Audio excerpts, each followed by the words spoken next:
Well, how about this? We made it to 400 episodes. Ken Flo, not much of a betting man, incidentally, but I would think your ticket might have been on us not getting to episode 400 of the Anik and Florian podcast. It is Monday, April 3rd.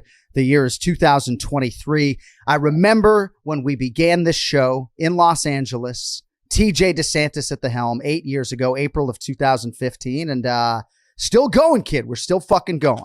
Absolutely, man. Listen, I'm a believer. I'm an optimist. Of course, I thought we would do 400 episodes. And more than anything else, when I wanted to commit to doing the podcast, it was something that I wanted to commit to, indefinitely. So, once I figured it out that I would be able to do that, I knew we would be going a long time, man. So, I'm so happy I did. It's been a fun ride so far. We are so appreciative of this listenership that has evolved to a viewership. And if you're watching us on DraftKings YouTube channel, we certainly appreciate that support. We appreciate everybody that supports the AF channel, which we will continue to grow, of course, with Bilal Muhammad and Jason Anik hosting Remember the Show. More offerings to come. But this has been such a great, I don't know if symbiotic's the word. There's certain words in the English language that seem pretty simple, like narcissistic. You'll never hear me use it. I'm afraid I'm going to get it wrong.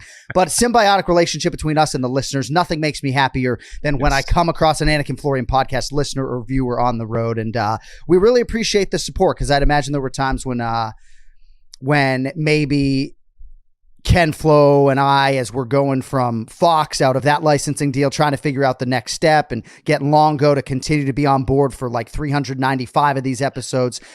We're very happy, obviously, to still be here. And candidly, when we started this thing in 2015, there were people then who said, too many podcasts out there. Too many podcasts out there. And I didn't necessarily disagree with that sentiment at the time, but here we are 8 years later. And I recommend to people trying to get into media, start a podcast, even if your mom's the only one listening. If you're trying to get repetitions, it's a pretty good way to do it. But we thank you, Ken Flo, for all of your analytics and all of your support, and just for being here for me, as a friend more than anything else over the last 8 years, every Monday.